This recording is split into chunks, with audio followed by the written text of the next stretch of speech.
এখন দেখি মানুষের প্রতি মানুষের ভালোবাসা কমে গেছে, সম্মান কমে গেছে।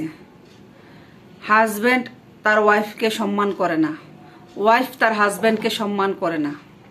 একজনের ভিতরে আর একজনের অবিশ্বাসটা কাজ করে বেশি। কেন ভাই? একটু দুজনকে সম্মান করা উচিত। স্বামী তার ওয়াইফকে, ওয়াইফ তার স্বামীকে, দুজনকে সম্মান করা উচিত। শুধু সেটাতে নাই, সীমাবদ্ধ যদি হাজব্যান্ড ওয়াইফের মধ্যে থাকতো তাহলে একটা কথা ছিল, সেই জায়গায় নাই। সেটা পার হয়ে এখন চলে গেছে বাবা মার ভিতরে। আজকাল বাবা মাও ছেলে মেয়েকে বিশ্বাস করে না। বাবা মাও আজকাল ছেলে মেয়েকে বিশ্বাস করে না। ছেলে মেয়েও পারে না বাবা মাকে বিশ্বাস করতে। কেন? কিভাবে বিশ্বাস করবে? বাবা মাকে বিশ্বাস করে উজাড় করে সব কিছু, টাকা পয়সা সবকিছু, যারা বাহিরে থাকে সবকিছু বাবার নামে পাঠায়। যেহেতু বাবা ঘরের গার্ডিয়ান বা মা গার্ডিয়ান, যারা গার্ডিয়ান হয় তাদের নামে পাঠায় যে আমারটা আনামত থাকবে, আমারটা হেফাজত থাকবে। তারা তো আনামতের খেয়ানত করে। সেজন্য বিশ্বাসটা পৃথিবীর থেকে উঠে গেছে একদম। মানুষের প্রতি মানুষের যে একটা বিশ্বাস আস্থা ছিল সেটা পৃথিবীর থেকে একদম উঠে গেছে।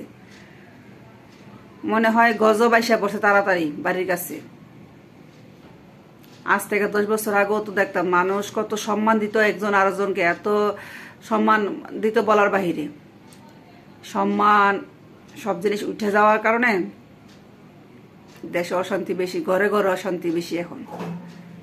যাক, আল্লাহ সবাইকে ভালো রাখুক, সুস্থ রাখুক, শান্তিতে রাখুক। যদি ভালো লাগে প্লিজ চ্যানেলটাকে সাবস্ক্রাইব করবেন, লাইক দিবেন, সুন্দর একটা কমেন্ট করে যাবেন, আর প্লিজ একটা শেয়ার দিবেন। সবার কাছে রিকোয়েস্ট রইল।